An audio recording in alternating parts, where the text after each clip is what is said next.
We break the wire with the stories that amaze. Deep dives come and lighten up your days. Tool time shows you how we make it shine. Building futures with AI one step at a time. Yo, Rick, slow down. I'm Brandon, the producer. Save some tools for me. Shout out. I'm here bringing high-tech comic energy. AI TV Starship. News deep dives and creation. AI TV Starship. Learn. Laugh innovation. AI TV Star. Human amplified. Catch the spark. Ride the wave. Future's on our side. We got experts talking truth in the stream. Dreaming bigger, living stronger. Building a dream. From therapy bots to AGI talk. Reacts to hard. I can't hear Tell you, you what, Rick. First thing we need to do after we get the robots that do our dishes and laundry for us is they got to give us some dance moves. Got mad white guy on Zoom energy right now. I paid for the $500 clean pet plan, so I'm gonna be doing that with my younger version of myself. Well, we're back and we're live. Oh, and they added audio too. So are we on now?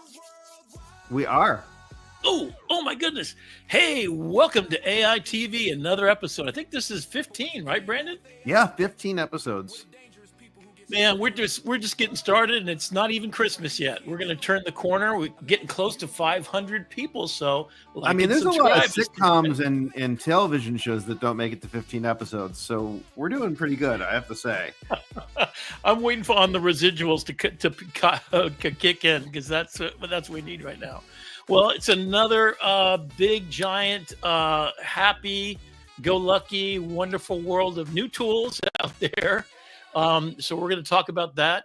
Well, we've got a couple of cool things. So Brandon and I are going to be doing some really cool stuff this weekend. This Saturday, there's a hackathon in Miami, and he's coming down from Cleveland. Woohoo! So I got the extra room. Cold enough and snowy enough that I just like I'm heading out. So what kind of temperature you got there going on, Brandon? Well, actually, I just got an alert that we're getting into the polar vortex, so we're getting down into the single digits Fahrenheit. So, never a better time to jet set off to Florida. It was 75 today, and the iguanas were out sunning themselves. I had to get rid of one. Is the iguanas falling out of the trees a real thing, or is that just an urban legend? Oh, for real. They freeze up at about 40 degrees. And so they don't move, so you dispatch them. I mean, they're an infestation, so you're allowed to get rid of them. My cat alone has killed 18 of them, I think, just in the last 3 months. Oh my. Yes. And unfortunately, he brings them into my roommate's bedroom, partially dead. Because, pouncy cats, they like to, anyway, that's not AI talk and it's kind of gross, but all right. Unfortunate, but, and then I got a little gun that that you're allowed to do that in Florida, and there's a bunch of Dominican people that love to eat them. So they got some good meat on them. And I'm telling you, I got rid of one that was 7 feet long, probably weighed 40 pounds. I mean, these suckers are huge. It's a large cat, but they're long and they're scaly and they got some teeth, so they can't hurt you. I might pass on the iguana meat special for dinner Saturday night. Well, there's none right now, but the pool is at 93 degrees because it's heated. Because even at 75 degrees, we still want our pools heated just a little bit before we go swimming. Yep. Bring your sunscreen though, man. You're gonna need it. We'll bring. We'll have the AI TV Starship live from your pool. Yeah, there you go. Yeah, so I hope we can actually do this again because I'm telling you, Miami is the center of all AI. Miami-Dade College. Shout out to those guys. Silicon Valley of the South. Yeah.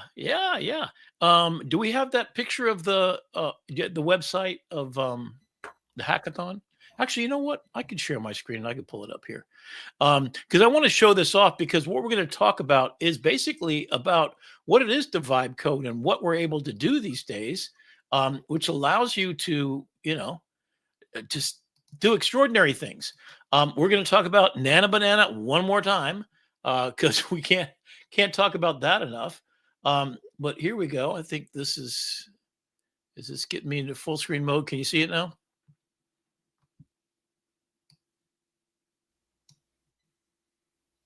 Yep. And You so got this the is brain? home-based hackathon. Yep, I got it. Yep. Okay. So this is this Saturday, December 6th. I think there's still seats. It looks like, I mean, this is sponsored by, it's during Art Basel.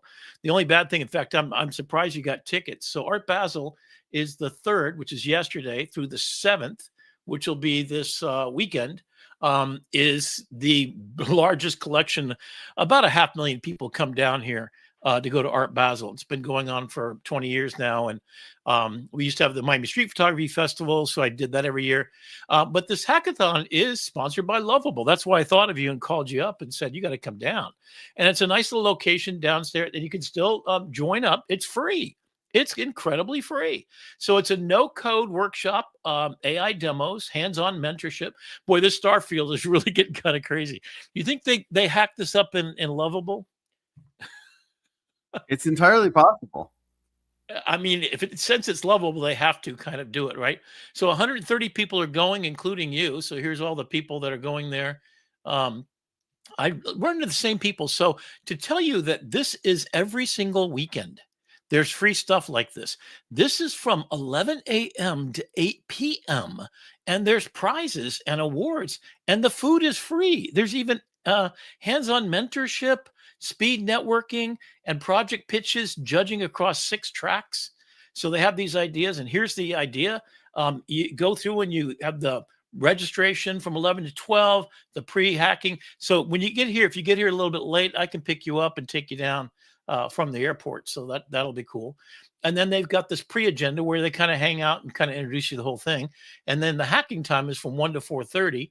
Then they have lunch delivered. You keep on hacking, and we'll be there till nighttime. So I think your plane's going to be right at the time the winners are announced, which will be us. I have no doubt.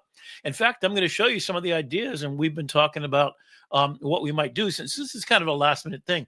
But there's cash prizes, post-hack, a beautiful creative venue in downtown Miami at the dock. So it's like a restaurant. So the whole thing. And then why come? Because you get to build for 3 hours with focused support by the people who make Lovable. And there you are down in Miami, right? Right next to the Museum of Sex over there, which I thought was bizarre. But it's free. And this is literally, so Deep Station AI is who presents this whole thing. So this is them. This is all the events they have going on. So literally there's December 6th, December 11th. These are all free, and they're sponsored by the people in Miami. So, man, I'm telling you, just bring your kids, come live down here. I'll find you a house. No problem. We'll get a job for you. Working for Lovable, probably. To give you an idea how intense this is, I mean, so this is the kind of turnout they have.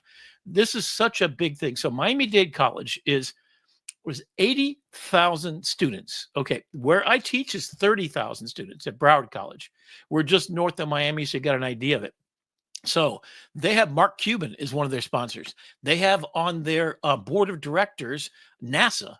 I mean, they have literally $100 million in grants that they've gotten from all over the world.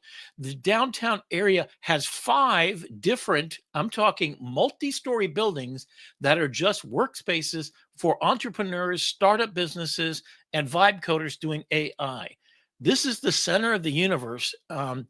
You can look out the window and see what's the Amazon guy, Jeff Bezos's yacht, which is like the size of Mars or something. This thing is huge. Everybody's down here, man. Yeah, I mean, it literally, you got to come down when you can spend some more time, because I got to introduce you to people down here. This is where it's happening. It ain't Silicon Valley anymore, because who the heck wants to be out there, right? When you can come to the beach in Miami and all that kind of stuff. So they deploy servers, they have cloud things. And then Miami-Dade has a 3 4-year degrees that they created in months. The students are getting jobs at $200,000 to $300,000 after a 2-year stint at going through college for free. Every class they have in AI is completely free, and so is this Deep Station, which is part of the Open AI Academy. So what that is, 3,000 people globally. So OpenAI is a sponsor of, guess what, Miami-Dade College. So they give them a ton of money. I've been to 5 events where the head of education for OpenAI was there.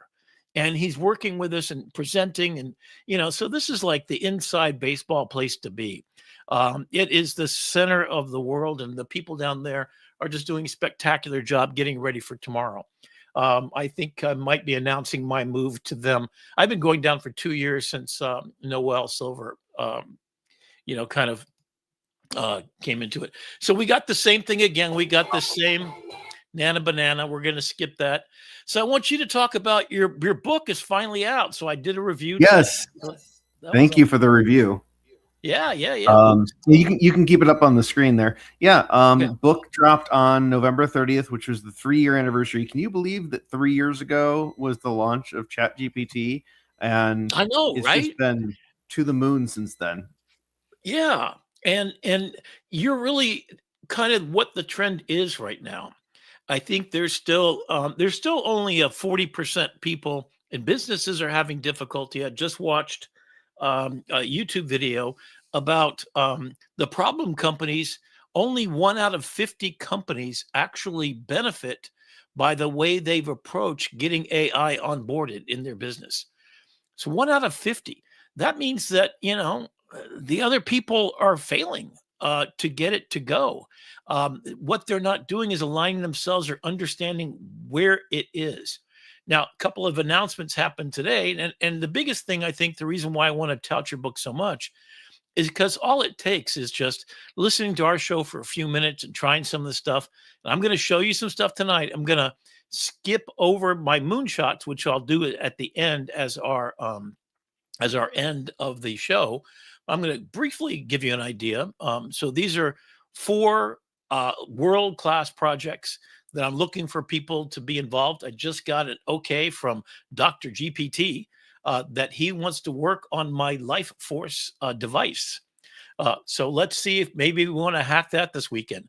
I already sent all of my ideas to the head of the event Saturday, and let him know that if anybody wants to help us hack these long term, or if Lovable wants to sponsor these things to happen, I'm giving it away because I know these are life changing to people all over the world.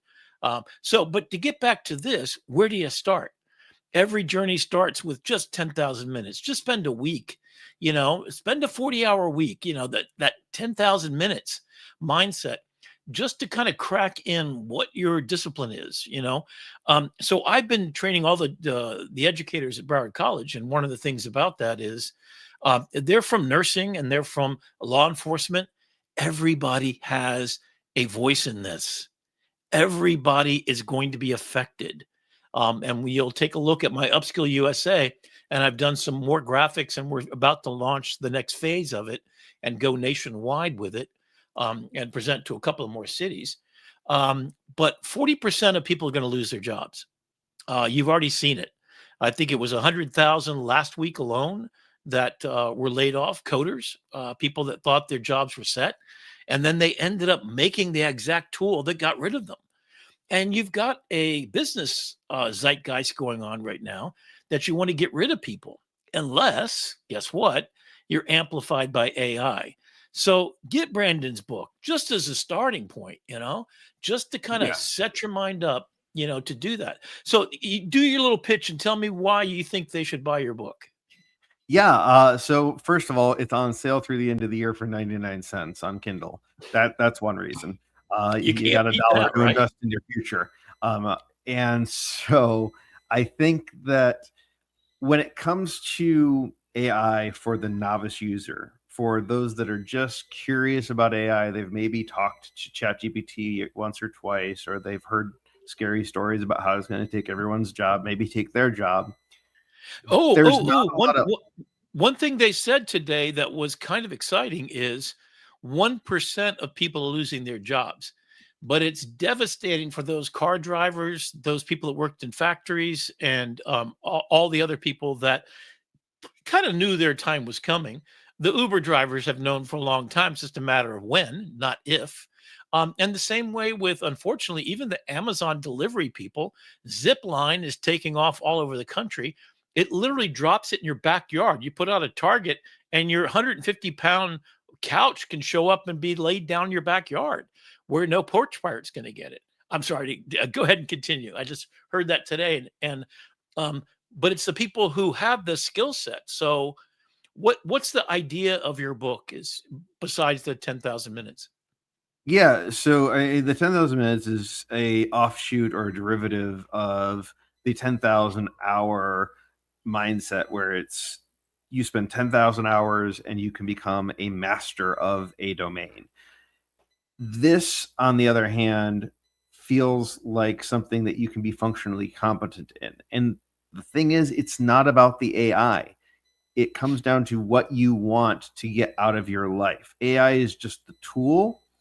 Yeah. And it's the accelerant on your idea that takes it from a phantom thought to a viable prototype and rapid prototyping in 1 week. And after a week of spending your time with something, you get a pretty good idea of whether you're going to like it or not. So. Yeah. And my suggestion is join AI Salon. Because they have a big event coming up, in fact, at the end of the year. What's that called? Yeah, AI Festivus. Festivus for the rest of us. Okay. And what we're seeing, I'm just keying it up here. Oh, perfect. So AI Festivus is 2 days. It's coming in the day after Christmas when you're okay. Now we're not talking 2 days with just a little bit. We're talking 48 freaking hours of content for free. Yes, it's kind of more insane. like 24, but yeah, it's 24 12 hours. Okay, I'm sorry. Yeah, 2 12-hour days. Yeah, 2 12-hour days, noon to midnight Eastern Standard Time, Friday and Saturday, all free, no strings attached, no bait and switch. We're not going to try to sell you into some expensive program or sell you a course. It's all free. Right. And you can buy the recordings back if you want to watch them back. But the idea is to show up. You can't stay up all night like us old people, right? Although I stay up all night because I'm an AI guy. I'm going to tell you. And so I would definitely encourage you not only to join AI Festivus and look at it from your own perspective, but invite a friend, invite the AI curious, invite the AI haters to come in and see what people are doing with AI. And I think you're going to get amazed. And AI Salon's all about love, man. It's a bunch of people that just want to do good in the world. You know, they're my kind of people for sure. That's where Brandon and I met. I've had so many friends from there. I mean, there's about 3,000 people there, and hopefully there's 10,000 by the end of the year. In fact, last year when they did Festivus, was that the first time they ever did it last year? So Festivus actually stemmed from a previous event known as GPT for Good. They ran a 24-hour custom GPT building event for nonprofits. They built 150 GPTs for nonprofits in 24 hours. There you go. That's what they're doing. Again, but Sam kind of forgot about custom GPTs in the GPT store and monetizing GPTs. So they translated that goodwill into AI Festivus. And last year, they had over 10,000 people attending. Concurrent streams were at 600, and they only promoted it for like 2 weeks. Wow. So get in line because there's going to be a bunch. So Kyle, the head of the organization, has already said that last year they had to buy more bandwidth on their Zoom just to get those. So they're happy about it. So they have people that have donated to the cause. If you really want to step up and do something really good, pay $20 a month to become part of the mastermind while you still get it for $20 a month. Because I think, when is the price going up on that, Brandon? And what do you get for that? Right after Festivus. And so what you're getting with the mastermind subscription in the AI Salon is you're getting more curated content. You're getting access to the minds that are not only playing with AI, but leading in AI and being able to mind meld with them and a whole host of other strategies on the roadmap for 2026. Yeah. So, I mean, it's a lot of recorded stuff that you get to watch when you want to. But my favorite thing, and tell us about what you do every Tuesday night. What do I do on Tuesday nights? Oh, your life hacks. I'm sorry. Wednesday night. It's Wednesday. I was like, wait a minute. Sorry. Uh-oh. Yeah, every other Wednesday, we do AI life hacks, and AI life hacks is a small group of people that get together and try to figure out how to use AI to infuse every day in their life, whether it's something for the holidays. We actually did last year a hack the holidays advent calendar where we did 25 holiday hacks in 25 days. This year, we vibe coded a naughty or nice website that was a throwback to Jib Jab and the 90s Elf Bowling cartoons. Yeah. That one, you could either be a child or an adult. We might take a look at that one a little bit later on, but we're just having Okay. fun with it. That was built on Lovable. Yeah, and we started off because I said that we need to do an Elf on the Shelf kind of thing and Jib Jab kind of thing, dancing, whatever. And then you brought up the what I didn't know about is the what's the guy's name? Mensch on the Bench. And that's a real thing. I mean, has that been around for a while, or is that It am I is just a standing? parody of the Elf on the Shelf. So once Elf on the Shelf Okay. got popular, Okay.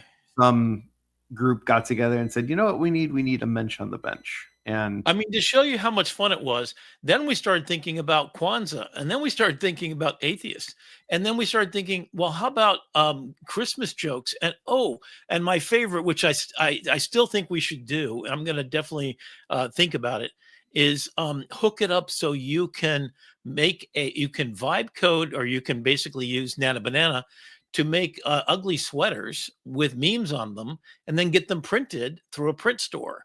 So we were sitting there making music. So we were having music that play in the background, and you made an entry point for kids, and then you made one 18 plus and set up a verification. So you did all of this in vibe coding in Lovable. Is that what it was? Mhm. Like in literally an hour's time, we had a working, beautiful website, which we definitely got to take a look at. So, all right, so let's go take a look. So there's the Lovable event we've already talked about, Miami, and they're doing these all over the world, but Miami's number one place. And you know that I've been working with Google Gemini and Notebook LM, and I'm doing a professional Have you development. stopped? Have you come out of Notebook LM? Have you logged out of Notebook LM and touched grass in the past 2 weeks? Because I feel like No, every time I've talked to you and every time I look at no, you on LinkedIn, I you've have got Notebook LM stuff coming out. It's I amazing. have 200 folders with 200 different contents things. I mean, I did this today in Gemini. So my new thing is I go to Gemini and in fact, I'm teaching a class on how to do this exactly. So if you're teaching a class, I'm going to do the professional development where I teach them how to do it. Go to Gemini and you upload all the stuff that you've been teaching for a long time. So I uploaded all my stuff for photography class. Then I said, look for, the deadlines, the rubrics, everything, my lecture notes. A really cool thing I'll show you later. If you're an educator or if you're just a person, period, and you got an Apple phone, maybe you can tell me, Brandon, how you do this on your phones. You just go to the voice record and you just record. I'm at a lecture. I'm watching a YouTube thing in my pocket's my phone recording it, or I'm lecturing. At the end of the lecture, I simply go to the application and the top right, there's three dots. Click on it, hit transcript copy, go over to Gemini, load it in, copy, paste. That's it. Make me a version of my notes. And then I'll go through and say what I think is important. Tell me what assignments and who they were for. And then make a copy in Spanish. I then upload it on my phone still. So, literally less than 10 minutes, I've had a 3-hour lecture that I've transcribed completely and made it into absolutely beautiful notes. In fact, I'm doing a book based on all my lectures of photography for the last 25 years. I'm basically trying to do the best performance I can. And then I go in and I'm going to feed that into Notebook LM, and I'm going to have visuals that talk about all kinds of stuff from lighting to exposure triangle to composition. So that's what I'm doing in Gemini. Then I go to Notebook LM and I start to make those slideshows and everything else. So no matter what you're teaching, it's a process that I'm kind of doing. So here's where I got Rick. messed up. Yeah. Hey Rick, I might color you jealous a little bit here. What's that? So I have a Pixel phone, Uh-huh. and I have a recording app on the Pixel phone that was built by Google. Oh, okay. And so after I'm done recording, I hit my share, and I'm not sure if you can see that, but it allows me to share it right to Google Notebook LM directly. Oh man. Okay. All right. All right. All right. You're gonna color me a little jealous. I mean, so it takes me 5 minutes. Oh, and then the other thing is that you can then take your output in Gemini and literally export to Google Drive. So I'm going to set up an agent soon, which is the next story. Hopefully, you'll bring up on screen here for a second. But two problems I got, and last week I talked about Google has won. They've won, zero doubt. They have their own hardware. They got their own.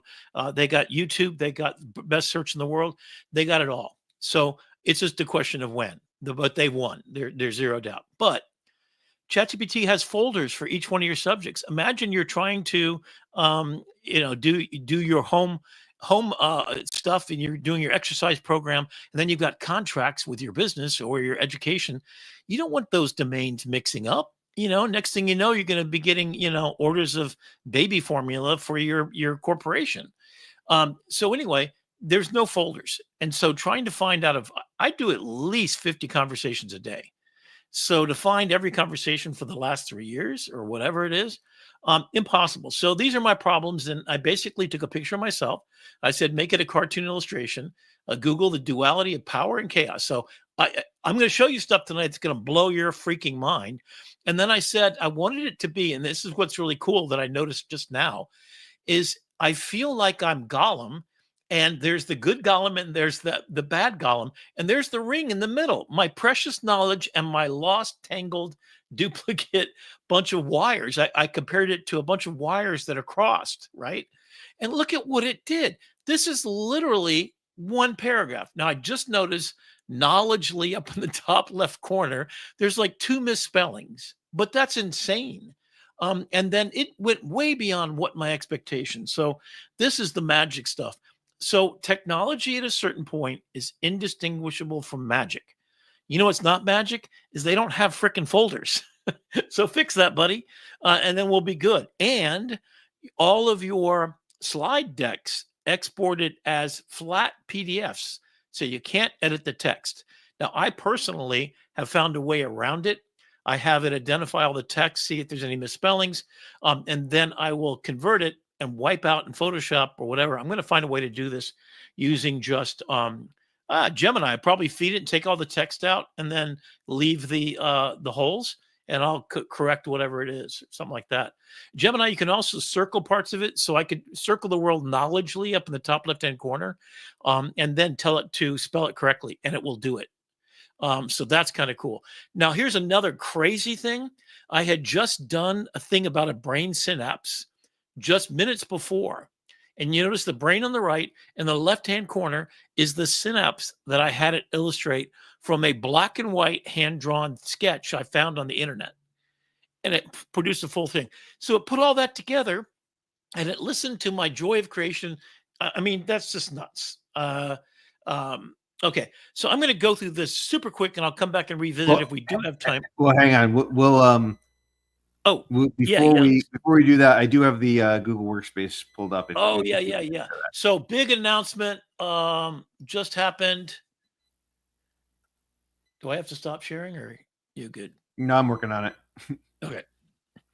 So they just announced workspaces. So not only have they won with Nana Banana and Gemini, the largest context window, maybe Claude's beating them a little bit in code, but just give them time. They got DeepMind. They got all that stuff going on. Okay. And we ready to watch this? Yeah, I don't hear any audio, though.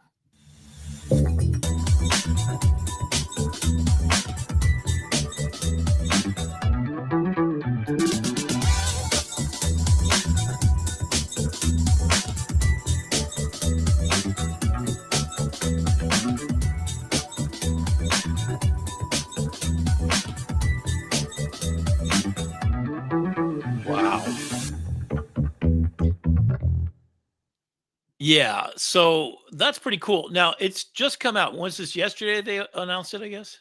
Yeah. So it looks like just email. And here's the workflow I'm waiting for because I know it's coming, just a matter of time, right? I want to be able to take a chat I do in Gemini, take the image and the text, and turn it into a document that it will save on my Google Drive. Then I'd like to take that and aggregate it. So if I'm working on a book, I want it to look in the folder, rename the folder structure according to date and time, because I have like 50 revisions of my book and I have to then fit the parts in and out. And so I've thrown everything at it and then said, revise it and then get the timeline attached to this real timeline, et cetera. I mean, it's a real complicated process, but it's all hand labor.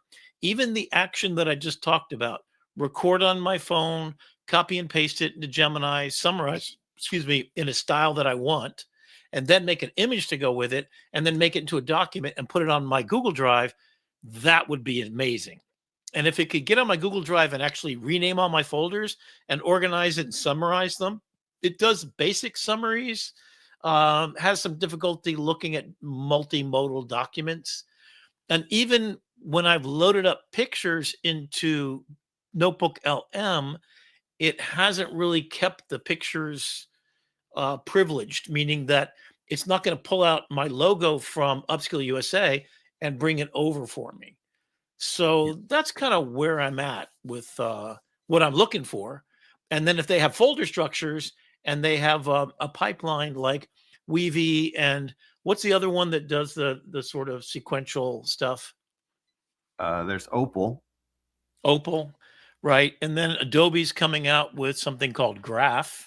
I've been talking to some of my friends there, and I'm going to try to get inside baseball so I know what's going to be happening because, man, I got some ideas. They have Firefly boards. What they do have that I'll show later tonight is there's called a mix board on Google's AI Studio.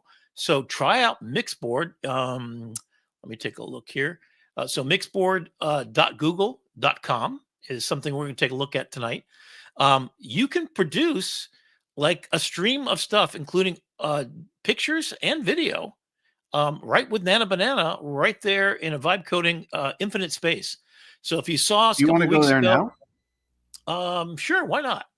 Yeah, can you pull me up on screen? I can. Okay, so there it is. It's mixboard.google.com. That's it. And then here's the page, and you can see I basically came in here and I vibe coded this little guy right here. So let me go zoom in. How do I zoom in here? Oh yeah, just go plus, as you can imagine. So I actually had the chance to photograph Demi. She's a whale shark scientist, and so this is an illustration. So I asked it. I didn't even load up a picture. I just asked it to come up here. I didn't upload a picture. I just asked it to make this picture. So let me see if I can get it to do it again. Can you make me a whale shark infographic like the one here? Let's just make the whale shark and the whale shark scientist doing a sonogram and do just a graphic at the top that talks about how many babies they have. I think it's over 300 at a time in a clutch, that they have one male having that baby and that they release the babies alive. In fact, some of them eat each other into the wild.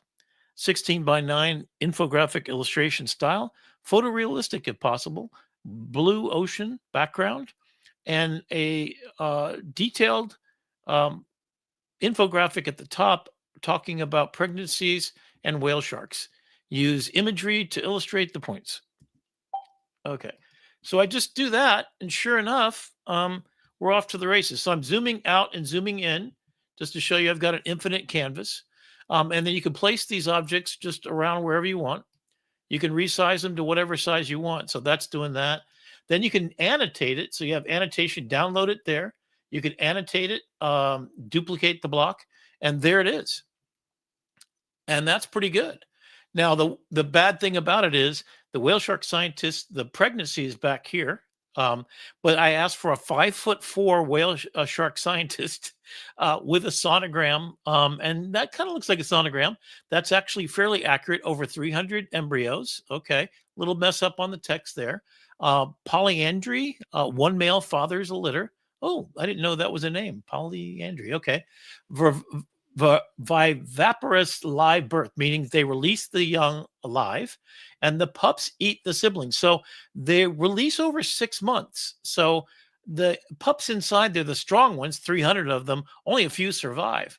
I mean, so if we take a look at this, now we can take this and we can come in here, and I don't know if we can create video in here or not, but we've got this in production space that we can then download this picture to our hard drive. We can go in here and more like this. Let me see what that looks like. So I just hit more like this and let's see what it does. So it's a fast space, and you could set up a storyboard here. So if you wanted to create, oh my goodness, it's doing 3 at a time. Oh, wow. Okay. So it's doing different information graphics about the whale shark. Let me just make this kind of bigger. Now those teeth are not right, but it's not bad considering. And then let me go zoom in here and then go over reproductive. Oh, you can use your mouse to zoom over and down and space bar to zoom in. Okay, so, here we go. So the size of a bus. So it's 60 feet in length. Yep, that's the size of the one we saw. Equivalent to 3 elephants or 8 cars. That's kind of cool. And 40 tons. That's cool. The feeding analogy. So they're filter feeders. This is correct. 6,000 liters per hour. So I've got this real quick, and these are all high res for 4 megapixels or 4,000 kilobytes, 4,000 pixels in dimension on the long side. So these are high res pictures that we can then use, and then you can annotate it and go in there and say, there's something not right about this, so there's your pencil, edit annotations. So you can go and take that and you can come over here and say, sharks, not whales. That's important. Filter feeders. So I'm going to come in here and I'm going to mark around this. Let's spell that right. I don't even know if that's spelled right. I don't think there's 2 V's in there. So I'm going to ask it to fix spelling there. And then I can say right here, because I have text, fix spelling.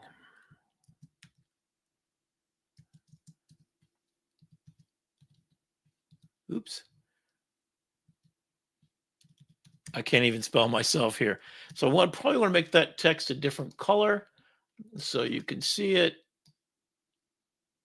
I don't know why it doesn't seem to want to take the color, but okay. Oh, well, that'll work. There we go.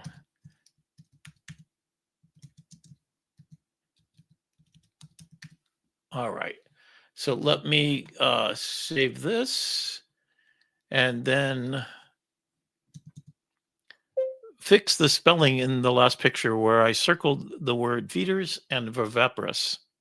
Don't think that's spelled right. Let's see what it does. It can make mistakes, so there you go. So it looks like it's going to do a new one. I hope it doesn't change too much. But it's just as quick as it is elsewhere. Oh, it did a different image altogether. Still pretty cool. 300 eggs. Okay, so it added that. Okay, so that's not bad. So if I took this as a designer, I could certainly go in there and make it better. Here I tried to annotate it, and it annotated, but it didn't quite work right. Here I can make more like this. So it seemed to make 3 at a time, which is kind of cool. So it's iterating off of what we think it wanted to get, right? So that's pretty cool. So you get to it by mix boards, and then you can go back here, and this is where your projects are kept. This is where it's an experiment. So this is part of the beta system. As you know, there's probably 40 different applications that they're testing, including sound and other things that you can find in the AI, what's it called? It's called the AI Studio.google.com. So what I'm dealing with, and so this is one I did the other day. So this is Basically I vibe coded it here over the left, and it took what was a previous already project done from this list of different projects. So you can animate images with VO. So you can create conversational voice apps right here, and then you can come in here and just vibe code whatever you want. So here's my project where I wanted to have me throughout time, and the way that it works is you upload a picture, and I vibe coded it so that let me see if I can find a picture of myself here. This is the one I use all the time.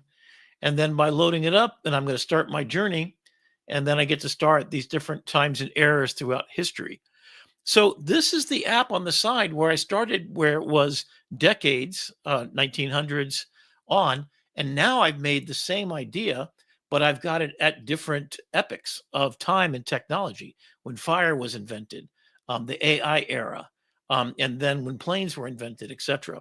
Then I added, because it wasn't set up that way, there I am in the 60s, the internet age, is that I wanted these high resolution pictures, and I could make it download one at a time or download all in a zip. So that was part of what I asked for it to do last time. So now it's going to download all of those in a zip file. It's going to zip it up, and then I can start over and try again. Some reason it's not allowed. Oh, there we go. Now you can see them separately. So there I am in the future, and I wanted these big technological changes. So I actually told it what I wanted to do. In fact, you can see here, well, here's the specifications that I asked for. So this is very much like Lovable in a lot of ways. It's free all the time, and you can do all these projects, and there's so many different types of projects. My apps will appear here. These are the ones that I've tried to do. Infinite Heroes. Oh, here we go. So this is me in different movie scenarios. I think I broke that one. Yeah, it's pretty cool, huh? So mix boards, and then Gemini Studio, and then let's go on over and take a look at Google's Gemini application. So this is something I vibe coded. Here's what I did. Give me an infographic about the most amazing 6 facts about the SR-71 Blackbird, America's magnificent warbird. That was my prompt. I asked for sans serif, bold headlines with a short text in dark gray box in the background. In active duty, it does have a weird thing with this thing over here, but that's just to give you an idea. And there it is, what I've done. Now, a couple things I didn't know before. Number one is, and here's one I did. This was, this is kind of a long one, but here are the 12 stages of the hero's journey according to Joseph Campbell. And it's exactly according to his text. And in the style of Lord of the Rings, tell the story through that lens. So this is my prompt right here. That's it. Create an educational infographic for high school literature class. The hero's journey with the hero's journey topic. The monomyth, photorealistic fantasy. And then I got that. And then I did this by just asking for basically the Psycho, the Alfred Hitchcock, looking at the storyboard in black and white. I did want to change him to be photorealistic. I did that later. This is all the storyboards for the shower scene from Psycho, just by asking for it. Holy crap. All right, so that's cool. Oh, and then on the right, you can pull out right here. You can pull out and see all of the artwork you've been making. So there's a couple of those. I can show more. And so here's all these bizarre things I've been doing. Here's the one from my photography class.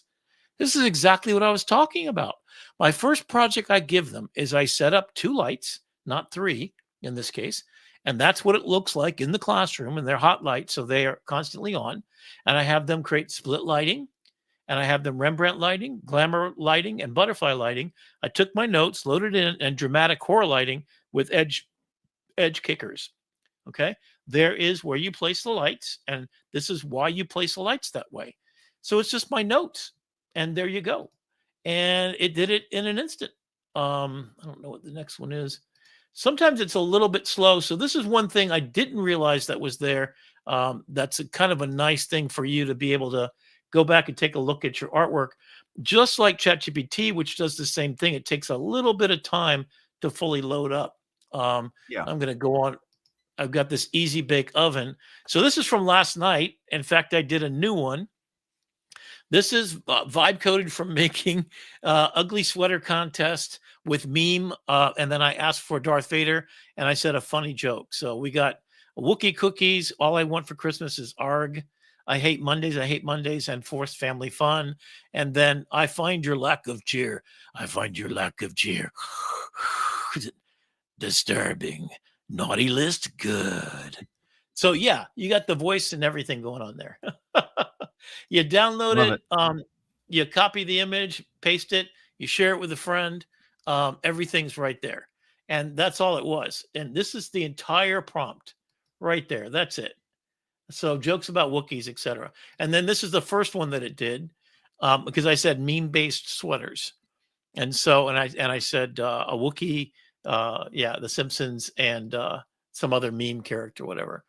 So I'm just sitting. Oh, here's the one where it actually redid it. It didn't get the steps in the film because I know the film very well from film class. I taught a film class in photography and film combined as a class, and I know this scene very well because we have to watch it as part of a think piece the students go through.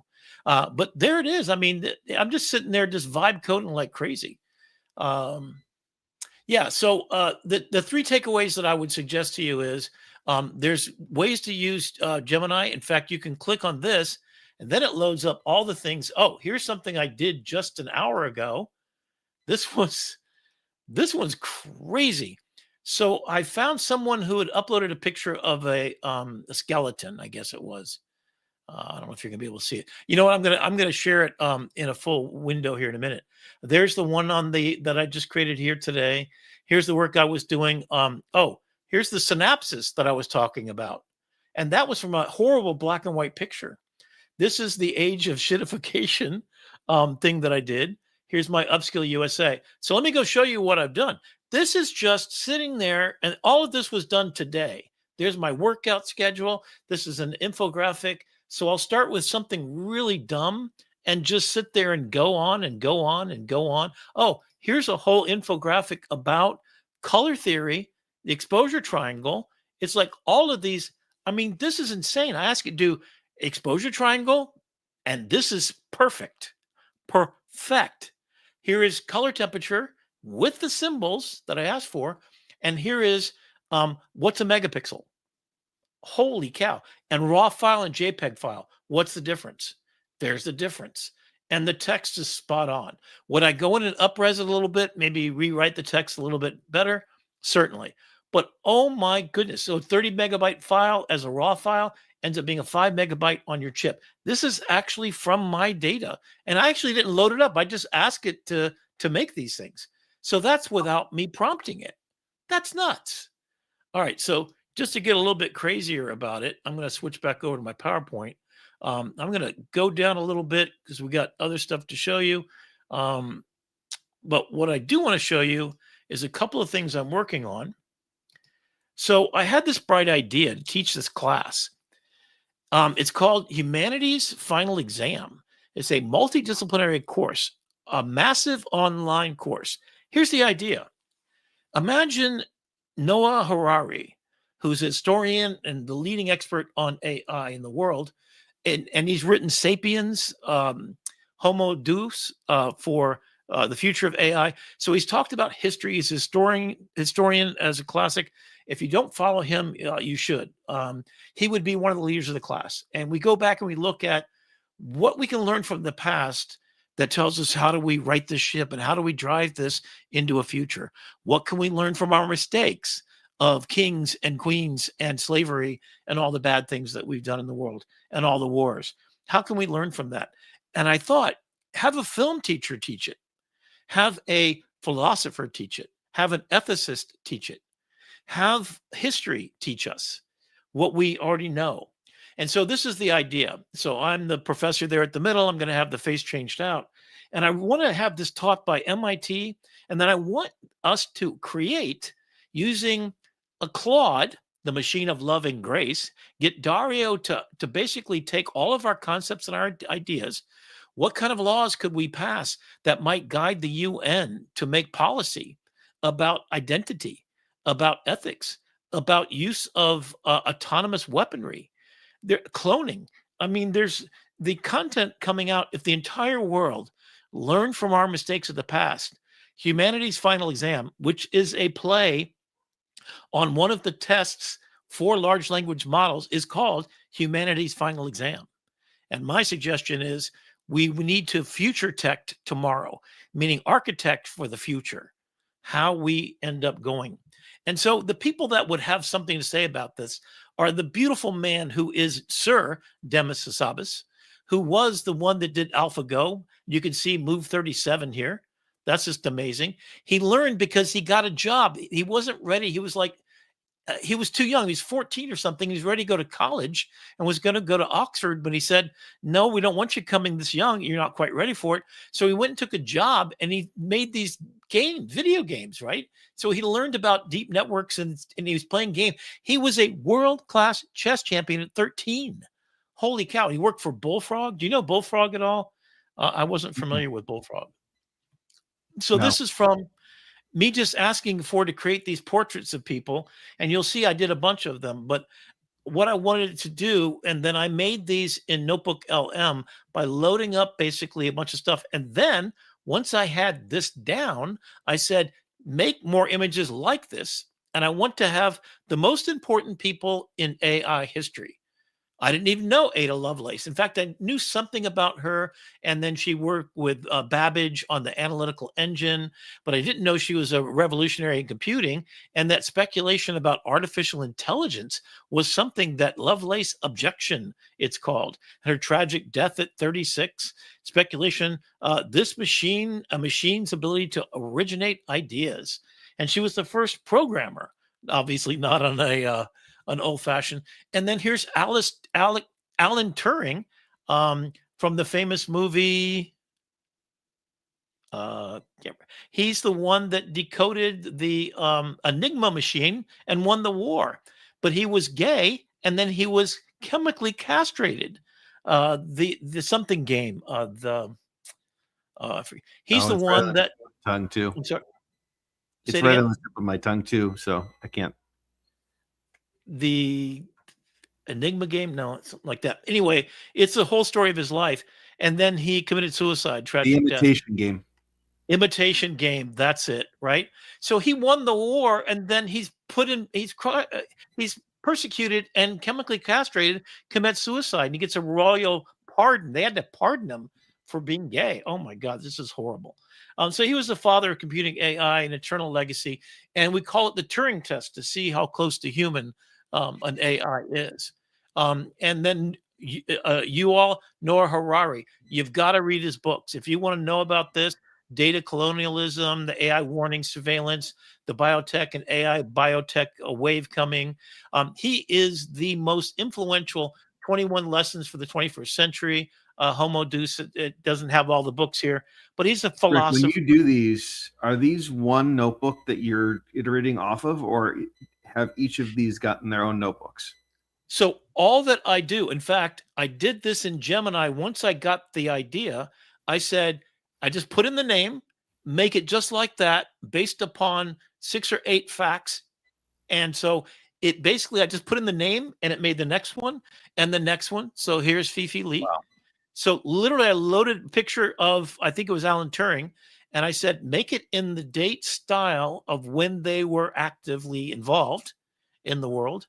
And you'll see this in a minute. And then tell me a life story, putting the portrait on left, sort of painterly style, right? So here's what she did.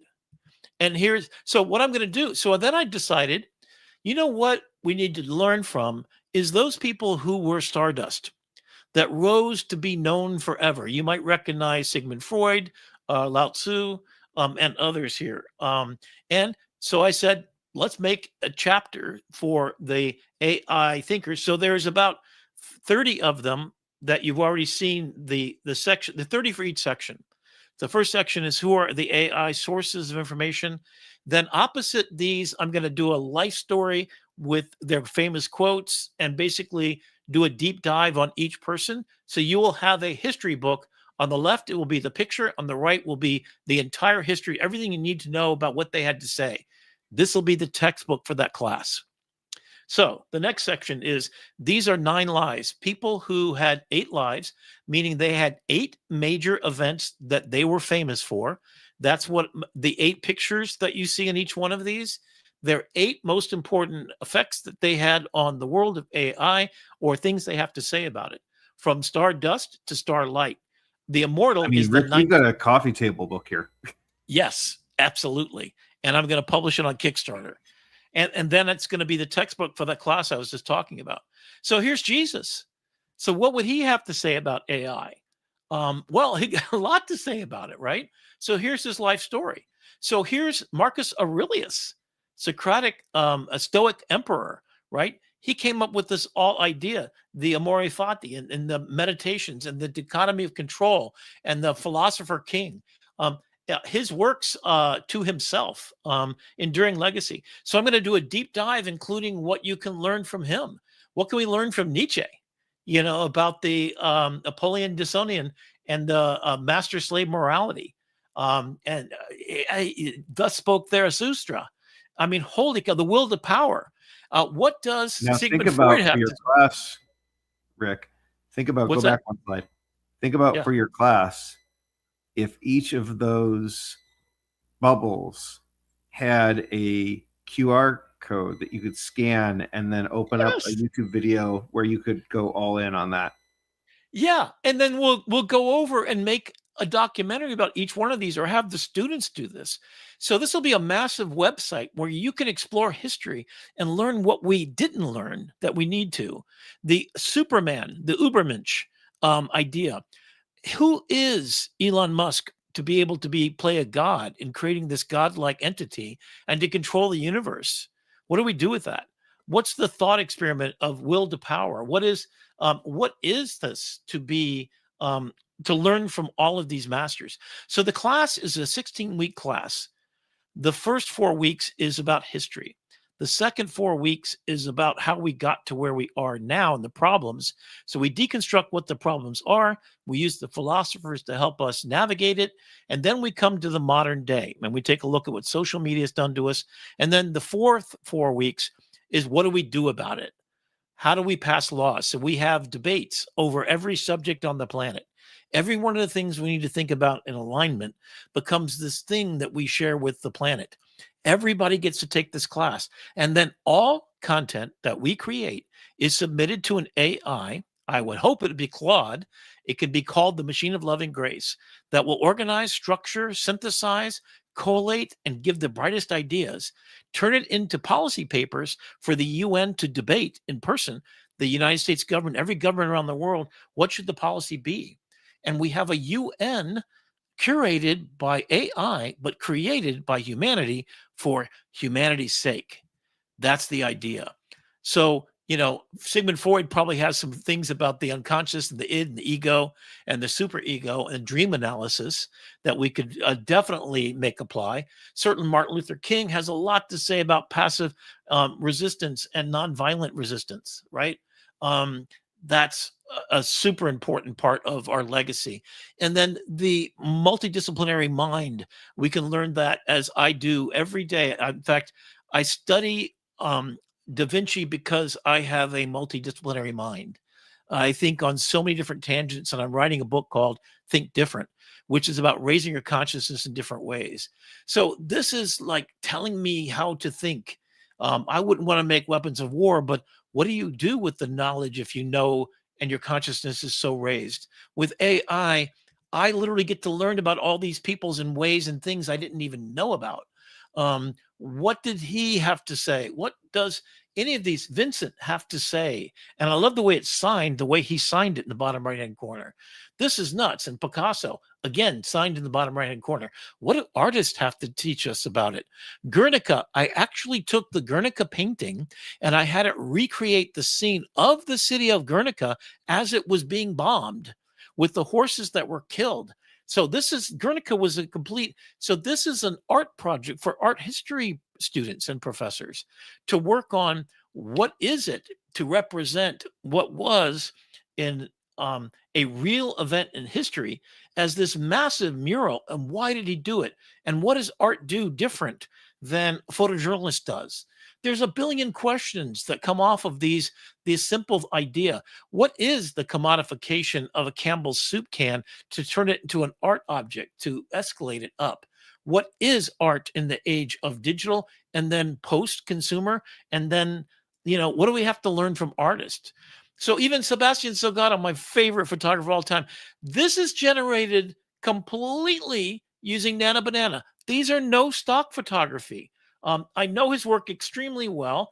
And the most important thing is his Institute of Terra and Legacy, where he took an entire valley. Oh my God. He was dying.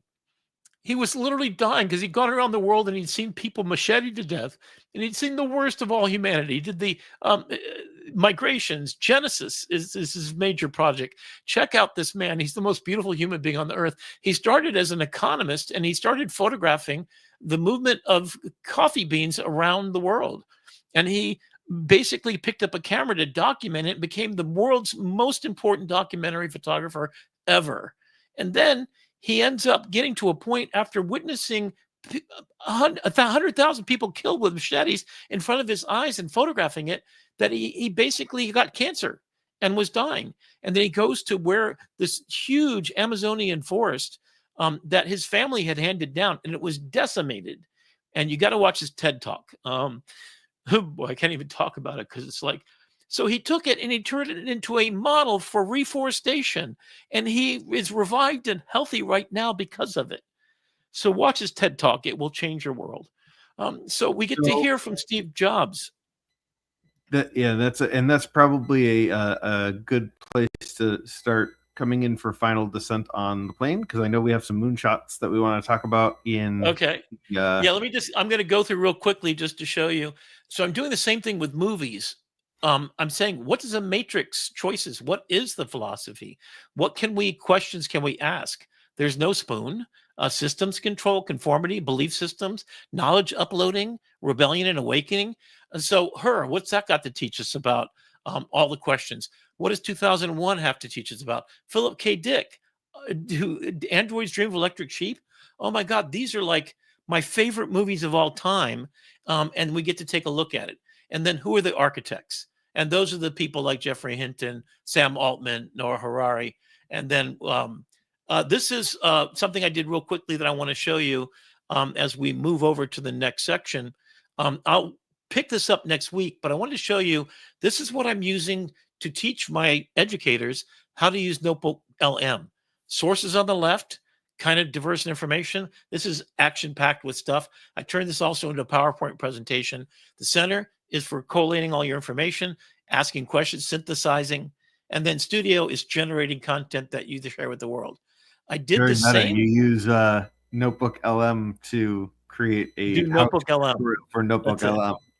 Then I gave it. So what I'm showing you here, which is interesting, is this is a very straightforward slideshow, simple, flat graphics version. Then I added, I want it to be in a sort of office environment, 1980 style, with a nice color tone to it, right? Same information, but just recast as color. Then I did it as a map from 1800s.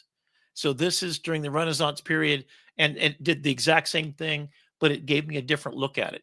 And then this is another version. So this is my class in a nutshell. Go into Gemini, do all your research, get all your stuff about all the stuff you've ever done. Go in and curate your grounded truth here. And then you're building the rocket ship mission control. So you're building the starting platform, you're building the notebook, and then go into, so that's your sources. Then refine your sources and then future-proof it. Find out about what you didn't ask. Go back to discovery in Notebook LM, and then go find the future for your students with what you're going to put out. So this is a style test. So as a graphic designer, the one thing I want to give you real quickly, and I will land the plane, I promise, is just the idea that this is the same prompt, basically. What are the 34 different biases? Free will, gambler's choice, the bandwagon effect, sunk cost, and illustrated in a Japanese style on the top right, in a poster style on the bottom right, old paper thing in a constructivist format on the other side. And then I went in and I said, give me a bunch of styles that if I put in film noir movie poster, there you go. So I put this on social media, on Facebook and LinkedIn. Take a look for it on my page, Rick McCawley, to spell my name right. And you can see that this is what I'm doing to get the effects that I want. I know a little bit about art movements. So all you got to say is age comic book panel, and boom, you get that look. So that's my big giveaway for you guys tonight is use this. And you can download this so I can take something like this and turn it into this just by knowing what style I want and what I want to do. Take a look at that again. That's nuts. I can take this and turn it into this. This is a comic book style. This is that same hero's journey you saw earlier, but as a comic book style. And then it's in using all of these famous characters from the Matrix, et cetera, to explain it. And then there's this one. Up till 4 a.m. every day. Yeah. And so this is what this is the exact same prompt, but I said use Lord of the Rings as if it's a map from inside Lord of the Rings world and use all the characters from it to point out the 12 steps of the hero's journey, according to Joseph Campbell. So that's what it is right there. That's the prompt. And I'm just going to do a couple more. And then this is my class that you saw. Oh, this is comparing the Democrats and Republicans according to their ideological belief systems, not having to do with anything else, or what they believe in, and why Democrats are Democrats and Republicans are Republicans. There you go. Then I took this one that somebody had posted the picture, and I said, give me a bigger, nicer infographic. Did the same thing with this. This is a student actually did this in my class. What are the six most interesting and crazy things that you didn't know about T-Rexes? Boom. And then on the right, make a sidebar about diet, habitat, mass, size, and time period. Dingo, right? And here is mycelium. Holy cow. And here's the psycho. Here's what I saw on the internet. I just saw this. I said, oh, they were so proud of themselves. And I said, make it a full color real thing. So I was watching Josh Gates. I don't know if you watch him, Brendan, but Josh Gates was doing a whole thing about the pyramids. He went inside, got access to all the whole thing. And I was like fascinated because he showed how they built it and everything. So this is exactly how they built it. This is insane. All I know is ancient aliens told me that the history was built by the aliens. Right. So, right. So I'm going to land incredible the work. Right. Yeah. And, I think we've got, it's incredible the amount of detail that it's capable of. Right. Yeah. And I think from here, the question becomes, what do we do with this? With the power. With the power of this. I mean, this is what I'm doing. I mean, that course is literally what I want to do. And what we're going to call this is Moonshots. So I've been working on these projects with my students every semester. In all my classes, I give them a moonshot. My belief is give them something really, really high, some impossible dream. Oh, hold that thought. I Okay. have to do one thing first.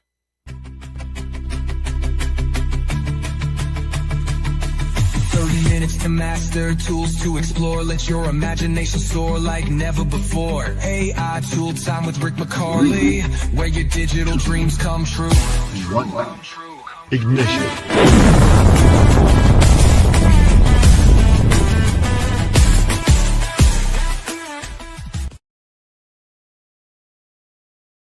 Today's episode of AI Tool Time is going to be about moonshots.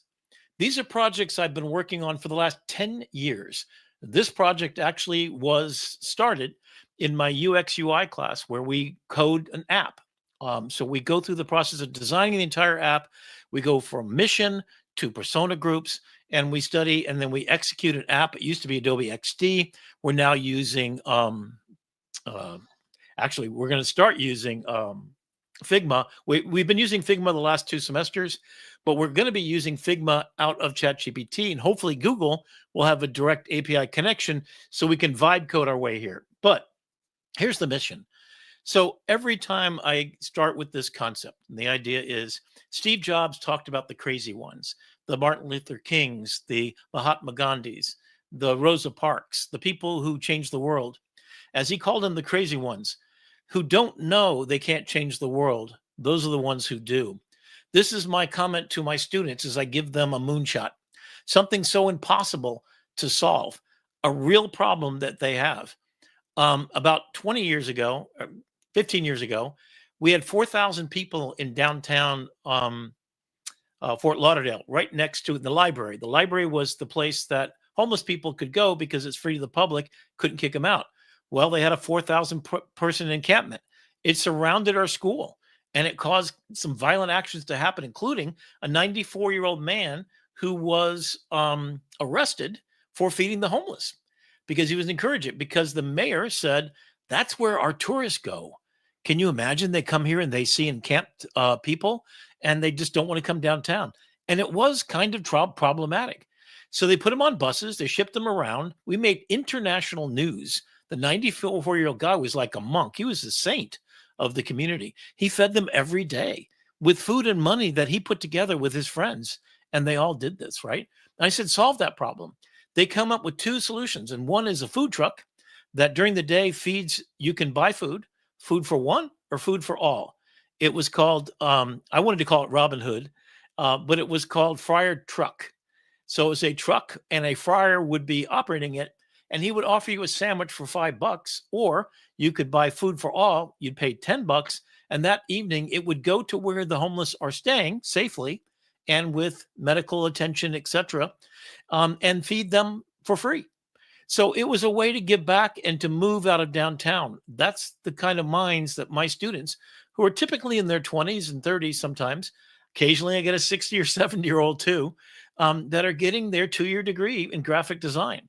I always give them a moonshot that they can't think. So about a few years ago, Venezuela, at the height of all the troubles they had, I had 13 students that were fresh off the boat from Venezuela that were working on citizenship and were here because there was violence going on in their own country. And they were distraught. They were having to send back penicillin and other medications that they could not get in Venezuela as the dictator took over and there was violence, overthrow, because he got greedy with all the oil. And of course, we're seeing that happening right now. You know why they're firing on those drug interdictions? Because we want their oil. That's really what's going on. But anyway, so I said, solve that problem.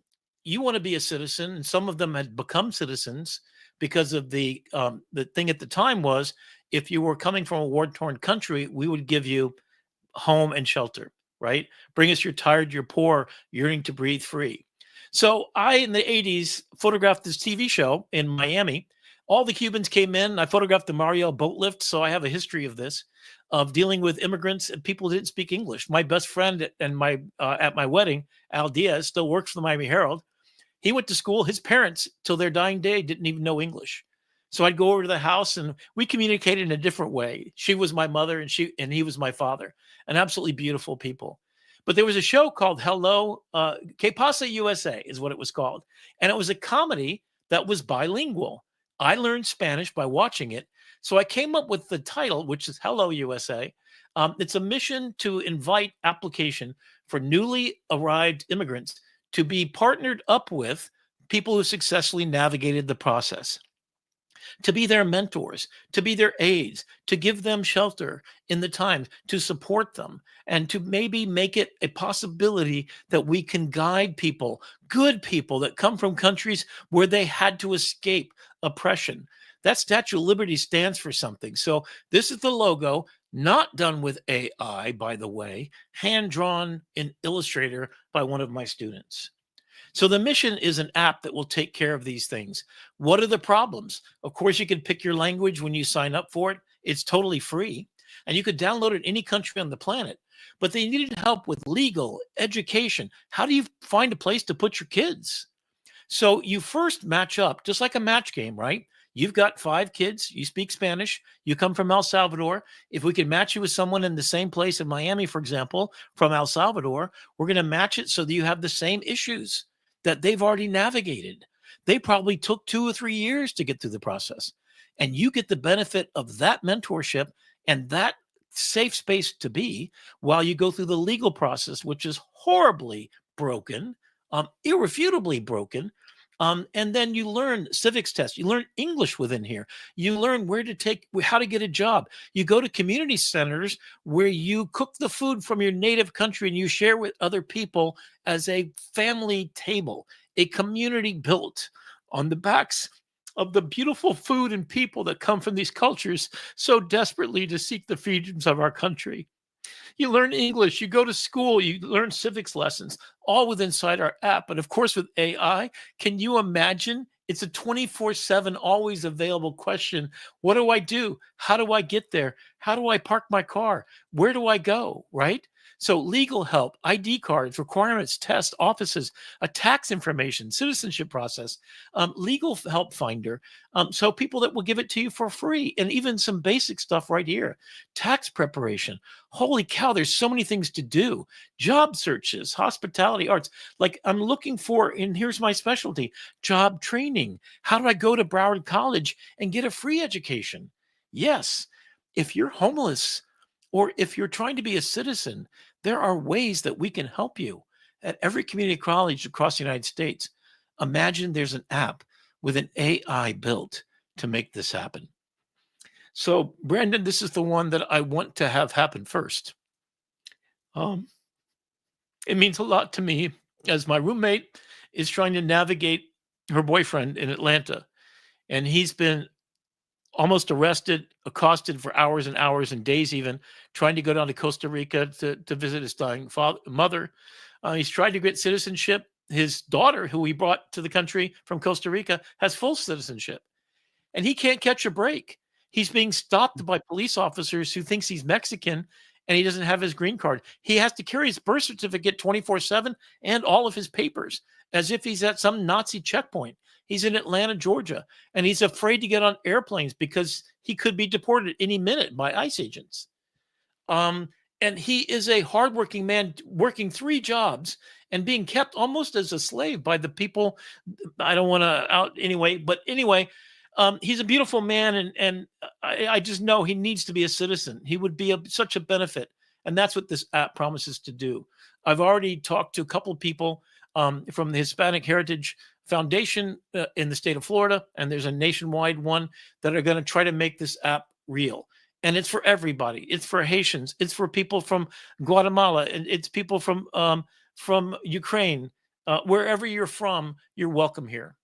The second app is called Rescue Connect. Rescue Connect is a 3-part for any kind of disaster that you have. It's a before the event happens. During the event, it's an aggregation of all information gathering to privilege you at the center of knowledge. Before, it's a preparation engine. It gets the supply chain management. So if you need stuff from Home Depot, you need stuff from Lowe's, you need Uber, you need to get some volunteers to put boards on your grandmother's house, you need to find UPS, and everybody basically pitches in to pick up all your stuff. And Uber comes around and picks up batteries at one place and picks up your food at another, picks up your canned vegetables and your water bottles and all your stuff. You upload all your stuff to the cloud. So basically, and here is this is the animation that I did in Crea. So I did each one of the separate ones simultaneously in one prompt and then animated the whole thing. So I want FEMA to sponsor it. I happened to go to FEMA in Miami when they had their big event and asked them to actually do this app for us and be just an amazing thing. So one of the cool things about it is before, during, and after, we've got solutions for you. This is what the app looks like. And then we'll take a look at. Soy Rescate Randy. Estoy aquí para ayudarte a mantener la calma, estar seguro y conectado. Ya sea lluvia, viento o un poco de caos, estoy contigo. So that's built in. So this started with the picture you see in the top left. We just thought, hey, we'll have a little chat bot in here that you can text back and forth. Okay, well, what if you speak a different language or whatever, right? So voice. So I went into ChatGPT at the time and I said, give me a blue man because I don't want it to be, specifically one heritage or another, a yellow hat. And we ended up giving it a red cross. So it would be the Red Cross. Hi, I'm Rescue Randy. A storm is heading your way. Let's check your safety check. And Hi then there. I'm Rescue Randy. I'm here to help you stay calm, safe, and connected. Whether it's rain, wind, or just a little chaos out there, I've got your back. Need a hand with supplies, updates? So we use Hedra to do the lip sync and voiceover. We had the transparency. So we had this image just to the face, and he's got a little microphone there. And there's the Red Cross one, so the final version. We had it transparent. We put it in Hedra to get the motion right. Then we added a background afterwards with a transparent background with the video, knocking that out. And then this is what it does. So no matter what kind of event you have, whether it's flooding, whether it's we activate supply chain management for everything that you do. So here's the beginning. We prep you. That's before, a year before, and 1 month before, and the week of that event, whether it's a fire in California, or it's a hurricane in the east, or it's flooding in the Midwest. We created 3 groups of people in the West Coast. There's tsunami warnings, there's mudslides, there's how do you get your pets there? Here's a supply list that's inside the app on the top right. This is what you need to have and check off. So the month before, you should have already done this. You should know what shelter you're going to. And by the matter of fact, working for the Miami Herald, we got the law changed. This is what we won the Pulitzer Prize for, our public service after the Hurricane Andrew happened. We got the tie-dines passed through legislature. We got it so that every 36 states in the union allow you to bring up to 5 pets. You have to come with all their papers and all their shots. You have to have a carrier for them, enough food and supplies, but you can check in and you can pre-register any shelter near you, whether it's a fire you're evacuating from or a tornado, flooding, whatever it is, you can bring your pets with you. And then afterwards, and then we have a emergency disaster kit. We suggest, as you can now, actually use satellite phones. So the supply chain before includes this idea. What if you could order from all of these companies and then have it delivered by your choice? And it would supply chain manage the workflow. So if Publix ran out of water, but Home Depot has a bunch, or wood's not coming in from Home Depot, so you need it from Lowe's, and then you have Postmates and Uber and UPS and the U.S. Postal Service the week before. If you need to check out, you do it inside the app. And then here's a brilliant idea that our students came up while they're doing it. One of the big things is you get in a line to get gas before because it may not have service to pump at the pump afterwards. So you get these backed up lines and traffic all over the place. What if it's just large trucks delivering large things to people and there's a truck that goes around? You just leave your car gas tank unlocked and they'll pump you full of gas and then you're ready to go. And just you check it all out inside the app. So prep and then coordinate before the supply chain, and then use a satellite phone to get all the information. So what do you call it? T-Mobile has a satellite phone for $10 a month. The one you're seeing up in the top right is going to be a walkie-talkie system that's going to be activated by T-Mobile and other organizations, maybe Elon Musk's satellite system, only in emergency systems. Will be activated for doing texting back and forth. This won't be full phone calls, but all you need is to be able to, now imagine it's already preset with all your numbers beforehand for your Allstate, for whatever you're doing. So your house is a disaster, you get on your phone, and then you have Allstate come pick you up. So there you are during it. So all the news gets aggregated, the radio stations, the TV stations, and then your next door neighbor during the next door app tells you and coordinates with the weather service. There's a tornado at this coordinates. It's headed northeast. You happen to be northeast. You get a weather alert that that tornado out of the hurricane is going to hit you near. Tells you to go to shelter, puts out an alarm. You have access to everybody in communications, so you can at least text back and forth to your friends and family. And a whole area will be completely with service. So all you got to do is get a solar panel. Yes, they work even if it's raining outside. You could just put it under a solar panel light, or you can do like I do. And I have 6-foot solar panels, and then I've got a brick that can run my refrigerator and run all my appliances in my house, even my washer and dryer for a momentary thing. And it's a battery-powered thing that runs off of solar. So I put my solar panels out, and I use it as a battery backup in my home right now. These would be part of the system. And so there was a story that I went and covered. The woman's name was Sarah. She was 83 years old. She had picked a shelter and gone with her son, who was from Boston, and he was on the phone with her. and she was being asked to evacuate by the authorities, forced to. And she said, no, I won't go because they won't take my cat. So she went to the shelter. They refused to take the cat. She went back home and died. And I had to do a follow-up story about it. It haunts me ever since. So that law got changed because of what we did. But imagine that you have a whole routine so specific that they pick you up on an Uber. And if your grandmother has Alzheimer's, that person knows your name. You see the picture of the Uber driver, and you're on the phone with your son in Boston as you comfortably get into a van that's equipped for you and takes you to the correct shelter where a nurse picks you up and then gets your cat and has your insulin and has all your medications there waiting for you. Imagine what that's like. And this is the app that we created. Imagine that it aggregates all the news in one area and it knows where you are, and then it pulls up just the news you need to know at the time. Citizen Reports, the Nextdoor app, will then work with you to do this. Combine all news organization feeds into your news. Let's privilege the people in the path of destruction, and let's make it so that we prep, we connect, we have access to all our friends and family, and we know who they are, what alerts that are there, and then afterwards, the rebuilding. So you already know. So we already have, Allstate does satellite pictures of your home in a fire, and it takes that satellite to assess the damage. Imagine that contractors are already staged on the border to go in there, and like getting a pizza delivered. Can you imagine this? Your home timeline, which might take 6 months to be fully reconstructed, is paid for. They pick you up and your dog and take you to a long-term stay hotel, and then you get updates every single day. Your insurance is paying for you to have money in the bank, and then you're using your phone app to pay for everything, and it's prepaid because you might not be able to have access. But you already got a hotel because they supply chain managed the number of people under Allstate into the plan, and they already have all of these things going. So at Rescue, at the Convention Center Disaster Expo that they're going to have again in February, I'm going to go and I'm going to get to present to FEMA this idea. Imagine if they gifted this to every human being in America or around the world for every disaster. This is the solution that's based on people's solutions, not on corporations. When I went to the expo, I was devastated that everything there was to sell, was to make money for those companies that made toilets, etc.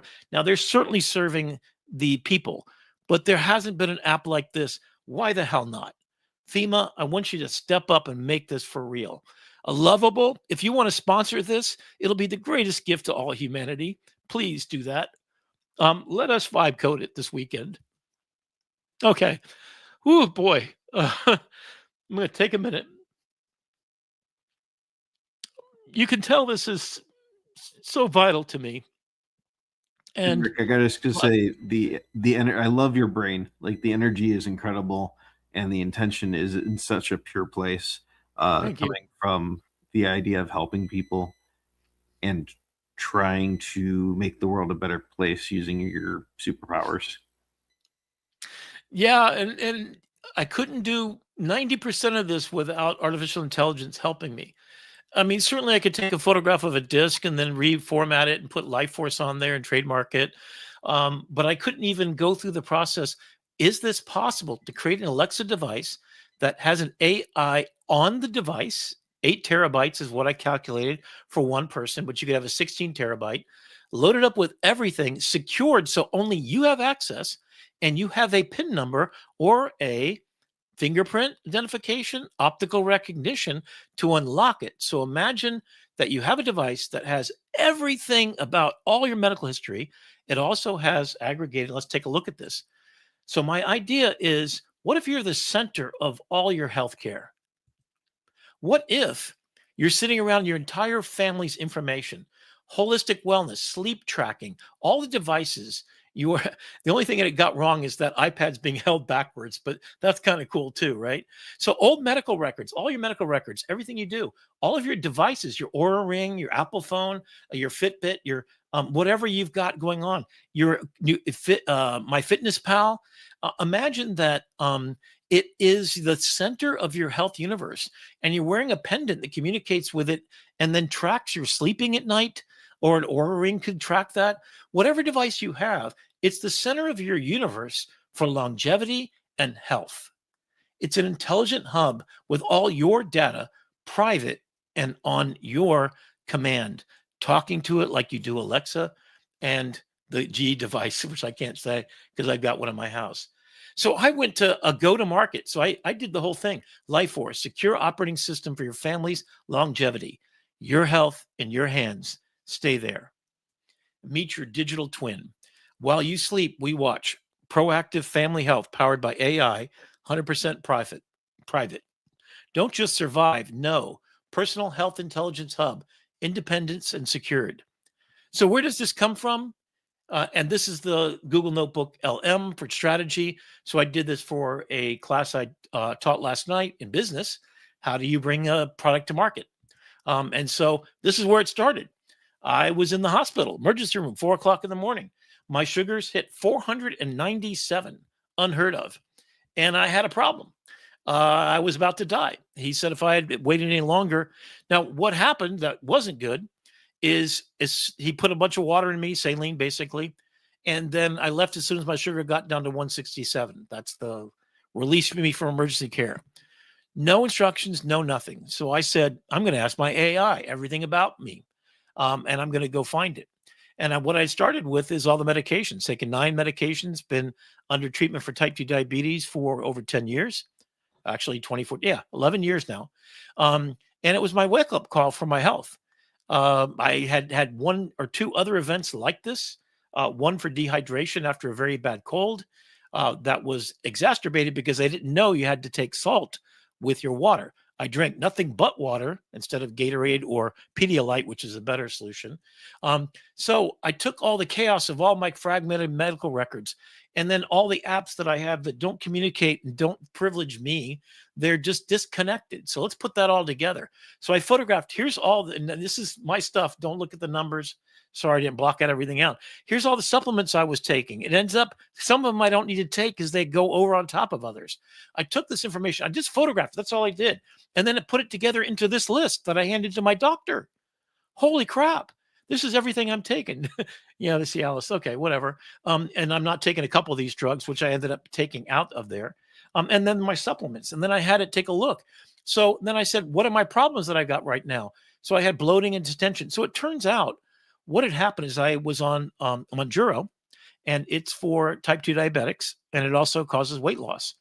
Well, for 3 months, because people on weight loss without diabetes were getting this medication, and there was no supply available for 3 months. So I had ramped up slowly over a few years since Mounjaro first came out, if you're familiar with it. And I got to a point where I was at 12.5, which is the max dose. I lost 65 pounds. I never felt better, but I had constipation followed by diarrhea. So this GI problem, basically, because it causes you to not evacuate your bowels as well, and then you're taking medication that you urinate constantly. So I had this dried up, fecal matter. Let's just be impolite about it. And then it created a cloud of methane and a cloud of ammonia gases that went to my brain and shut down my body's functionality, and then made me get completely dizzy. Thank God my roommate was living with me and was keeping an eye on me, insisted I go because I would be dead today if not for that.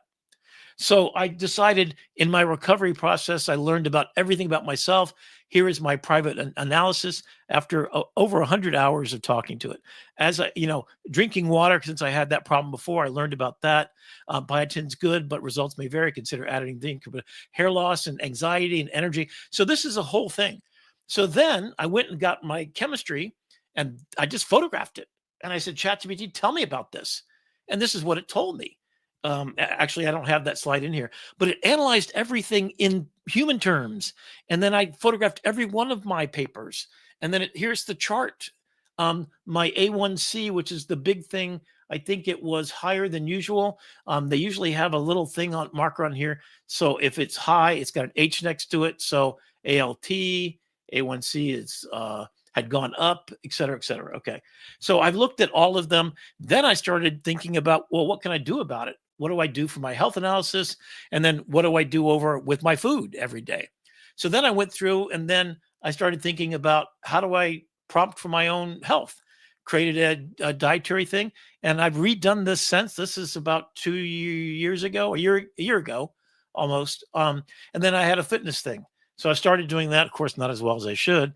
The biggest problem with health is you don't usually take care of yourself. So based on your digital twin, which would include your DNA, so I've got that done.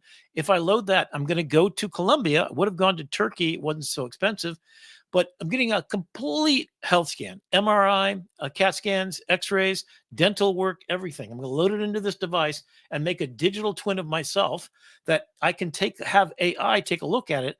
And as streaming information goes into it, my weight, my sugar levels, I'm going to have a glucosometer that sticks in your as a patch on your shoulder, 24/7 glucose renderings. So I'll know exactly where I am and what I'm going to do.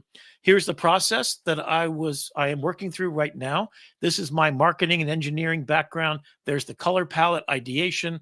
There's a pendant, and then there's a device. And how big is the device and how would it work? The go-to-market. So I've gone through the entire thing. Here's my 3 different types of persona groups. Managing the family. The chief is the family. So you are the owner of your private data. The silver ager is older people that have fall detection built into their devices and that kind of thing. All the fallen, I can't get up kind of thing. And then the partner, the clinician that's going to work with you. You're going to have a delivery like I did to my doctor saying exactly what's wrong. And then based upon the evidence that you'll have information that they can use when they do your new blood work, they can see where your trajectory is going. In fact, if you allow them, since they are your doctor of record, they can know that beforehand. You just go get your blood work and then you'll get a report, and perhaps you do a telemedicine, cutting down the cost and the delivery of efficacious evidence based on you. You're the center of your health and your world. So there's the design. This is all done with Nana Banana.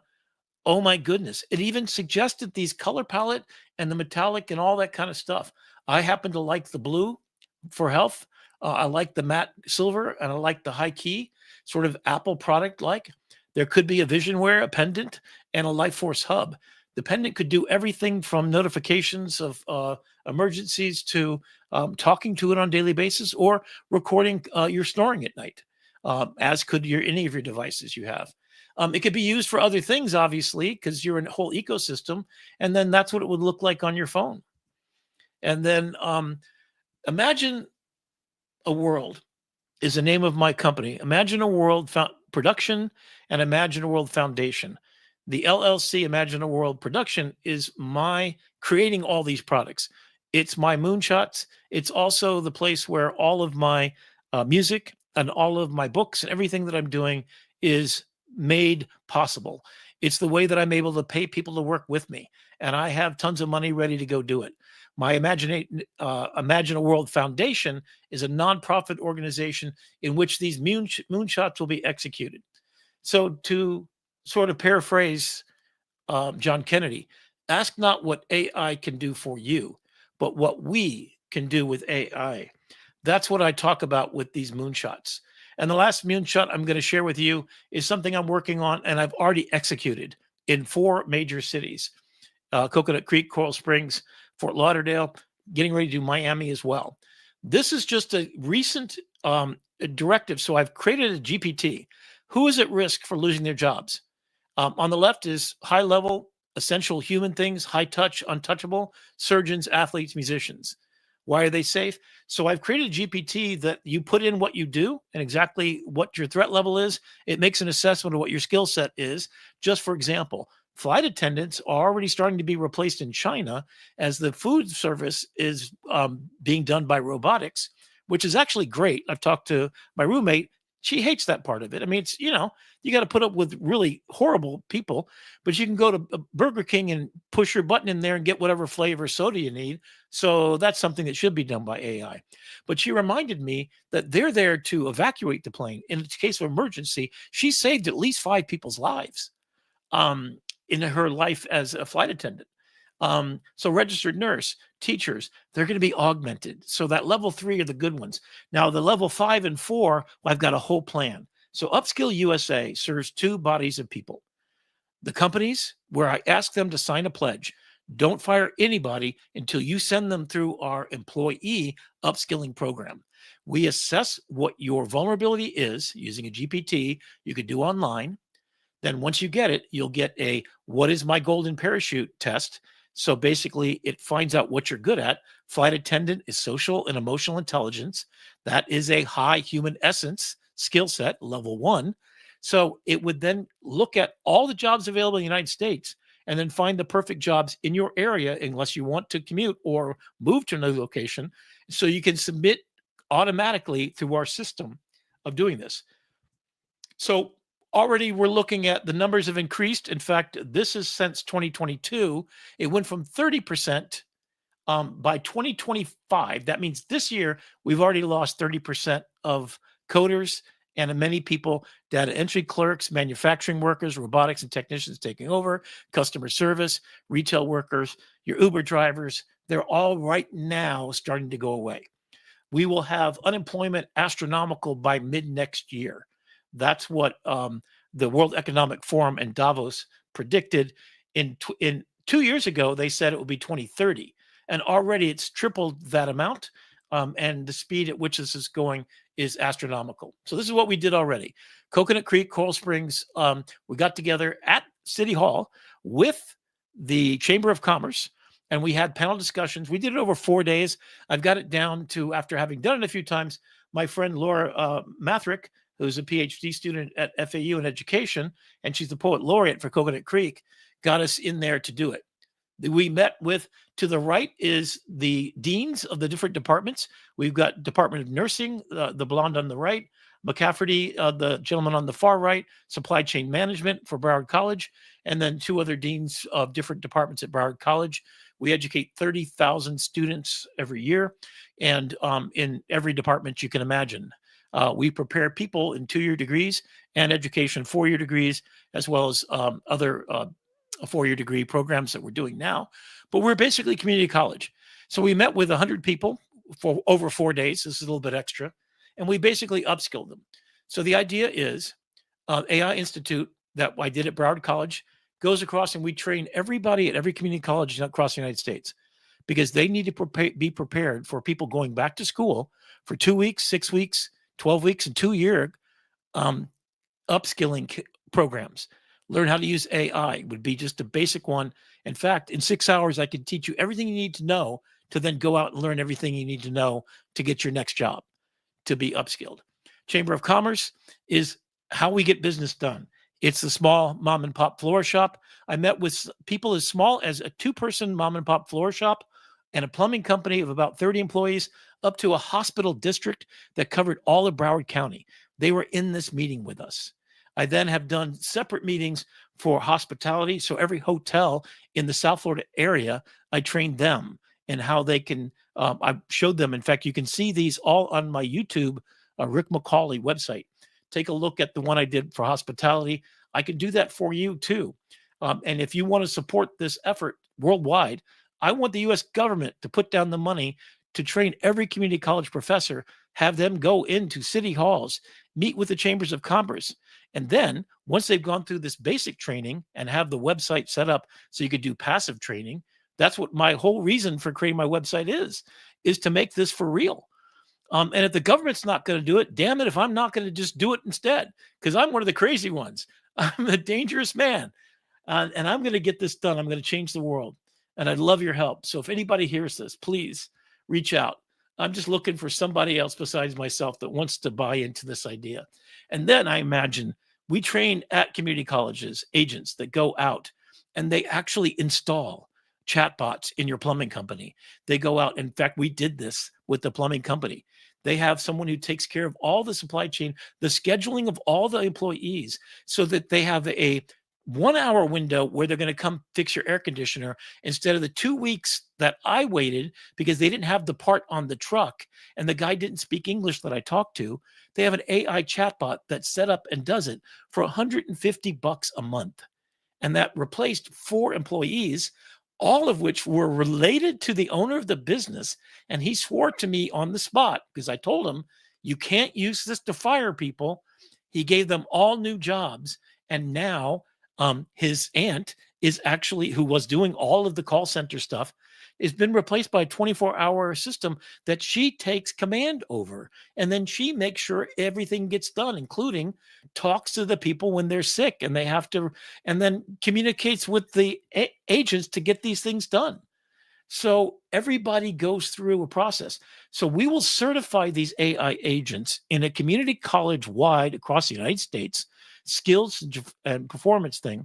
So they would be skilled enough to get a certification to install Microsoft Copilot in businesses across the country, educate the people there. So the community colleges are going to be the engine that creates the middle class once again. And that's humanity's final exam. Can we take what we've learned of what we haven't done? We've been an extraction economy far too long. We've been broken by social media that isolates us, a pandemic that almost destroyed a social fabric of everything that we do. We have a Gen Z stare because our humanity is evaporating because we don't meet in person as much as we do, and we should. So we need to sit down and gather in classes and learn about this and have a class and reconstruct what could be the greatest planet in the solar system, and then move on to populate other parts and imagine a world if we took the utopian ideals and we built ourselves to be of service, to think 7 generations planning in the future, use the power of artificial intelligence to do the most important thing we can ever do. At a time where we have a choice to take, it is time that we, the people, stand up, take ownership of the broken system and the history of brokenness that we've repeated again and again. Those who forget the past are condemned to repeat it. And I hope that you will all get together and take humanity's final exam. It's a test whether we go to the Garden of Eden with the assistance of a machine of loving grace, or we abdicate to a king that runs our country and the world and does not privilege us. Every business should be born with an edict. You exist to serve to the benefit of others. You add value to life. The people that work for you are your family. You take care of their children's children to make sure they go to college and get whatever education they need to be productive citizens. You have, as my dad did in his insurance company, 65 employees that he had parties for them. He paid for their kids' college funds. He paid for our college funds. He invested in the people that invested in him. They put their time and labor into making his company very fruitful and profitable. They were family. And then to every customer, you should never extract like Facebook does. We are not copper top batteries. We are human beings. And we need to stand up and act like it. Get into good trouble, necessary trouble, at a time where if we don't act, we will lose everything we have worked for centuries to get to. The knowledge that we stand on is humanity's final stand. It is the amalgamation of every person's thoughts that's been loaded into the large language model. It's training on us in order to improve what we do. But if it's owned by someone who's going to take from you, we must decapitate that idea from humanity's next step. So I ask you to audit where you are. Be a better version of yourself every day. Be of service to everybody in your community, starting with your family, the people closest to you. Extend them to include people like Brandon and his family. Make a trip to go see. I can't wait to see you, Brandon, man. Because it's like every time I talk to you, I feel like you're his brother. When I get on all the AI salon groups, these are people that think like I do, that they just want to make a difference. They just want to be happy. They want to go to their dying day leaving legacy, a beautiful legacy that we get to stand on. AI is humanity's owned property. Do not let it steal from us. Do not let corporations or individuals sell you on the idea we'll take care of you. Do not stand to be a self-domesticated ape. You are better than that. We are all better than that. Thank you. My name is Rick McCawley, I am born of service. My job is to leave the planet a better place than I found it. My planning is for 7 generations in the future. I may not be able to sit under the shade of the tree that my kids will, or my grandkids, or 7 generations further, but I planted the seed correctly and I watered it diligently. Every student in every class, I hope, is contagious, my passion for the world and for the beautiful life I've been gifted. I have nothing left but to give it back for all to enjoy. So join with me and imagine a world.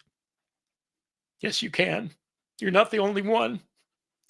Where artificial intelligence, the amalgamation of all human knowledge, all goodwill, all thoughts, all ideas, is waiting for you to turn the next chapter in what will be the most amazing new world. We get to return back to the Garden of Eden on our terms.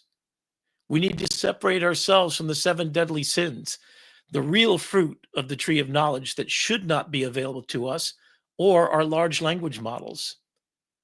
We need to find that greed and avarice and gluttony and taking is evil. We need to evolve past that, evolve past just being mediated at. Take ownership of the truth, fight for it, as if it's the last thing you'll ever do.